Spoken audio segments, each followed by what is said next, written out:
मेरे बच्चे महादेव महाकाल हैं। आज यह संदेश यूं ही तेरे कानों तक नहीं पहुंचा है। इस सृष्टि में कुछ भी संयोग से नहीं होता।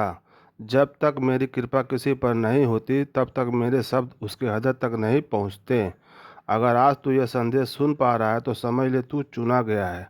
डर मत मेरे बच्चे, अब तेरे संघर्ष के दिन समाप्त होने वाले हैं। अब तेरे जीवन में प्रभात का उजाला आने वाला है। परंतु याद रख, महादेव जी जब किसी का भाग्य पलटने का निर्णय लेते हैं तो पहले संकेत देते हैं ताकि उस आत्मा का मन उस परिवर्तन के लिए तैयार हो सके।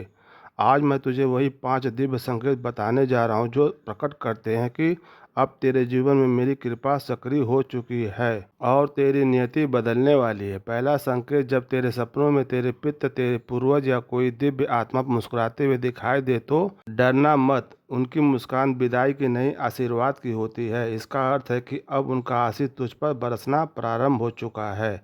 अगर सपन में तुझे कोई शब्द, कोई संकेत, कोई संदेश मिले तो उसे भूल मत जाना। वह तेरा भ्रम नहीं, तेरा अगला कदम होता है जो तुझे स्वयं दिव्य लोक से बताया जा रहा है।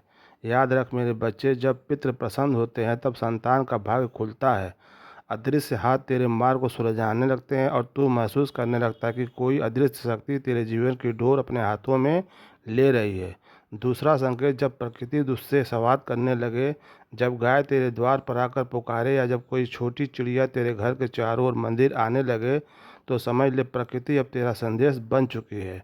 अगर गौ माता तेरे घर आए, तेरे दरवाजे पर खड़ी होकर पुकारें, तो यह महादेव जी का सीधा आशीर्वाद है। उसे प्रेम से रोटी देना, क्योंकि वह तेरे घर में समृद्धि और शांति लेकर आती है। और जब पक्षी तेरे घर की छत या आंगन में घोंसला बनाना शुरू करे तो जान ले कि तेरे जीवन में स्थिरता लौटने वाली है। वह संकेत है कि तेरे भाग्य की हवाएं कोमल और अनुकूल होने लगी है। तीसरा संकेत, जब तू मंदिर जाए या महादेव जी का नाम जपे और बिना किसी कारण तेरी आंखों से आंसू बहने लगे तो उन्हें रोकना मत। वे आंसू तेरी कमजोरी नहीं है, तेरे महादेव जी से मिलन का क्षण है। उस पल में महादेव जी स्वयं तेरे हृदय में प्रवेश करते हैं। तू सोचता है कि तेरी आत्मा टूट रही है, पर वास्तव में तेरी आत्मा खुल रही होती है। अपने आप को रोने दे मेरे बच्चे, वह आंसू तेरी आत्मा की शुद्धि है, उन वर्षों में जमे दुखों का अंत है। अब तेरी आंखों से वह आंसू गिरते हैं तो समझ लेना कि मैंने तुझे स्पर्श किया है। उस क्षण से आगे तेरे जीवन की डोर मेरे हाथ में आ जाती है। चौथा संकेत, जब अचानक कोई साधु, कोई संत या कोई ज्ञानी व्यक्ति तेरे जीवन में प्रवेश करे या जब तू अचानक किसी पवित्र स्थान जैसे केदारनाथ की ओर खिंचाव महसूस करे तो समझ ले यह बुलावा है। केदारनाथ में अपने आप नहीं पहुंचता, बुलाए बिना कोई नहीं जा सकता। जब तेरे मन में यह विचार उठे कि चलो केदारनाथ चलते हैं, तो जान ले यह विचार तेरा नहीं, मेरा है। कभी भी ऐसे बुलावे को टालना मत, क्योंकि वह यात्रा सिर्फ यात्रा नहीं होती, वह तेरी आत्मा का घर लौटना होता है।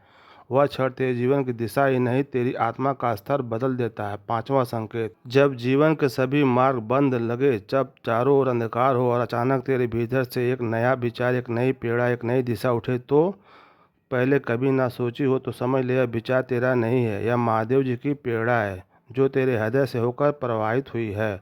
और जब तू उस दिशा में कदम बढ़ाता है तो सब कुछ अपने आप सही होने लगता है। रास्ते खुलने लगते हैं, अड़चनें मिटने लगती है, सहायता मिलने लगती है, क्योंकि अब महादेव जी स्वयं तेरे भीतर से मार्गदर्शन कर रहे हैं।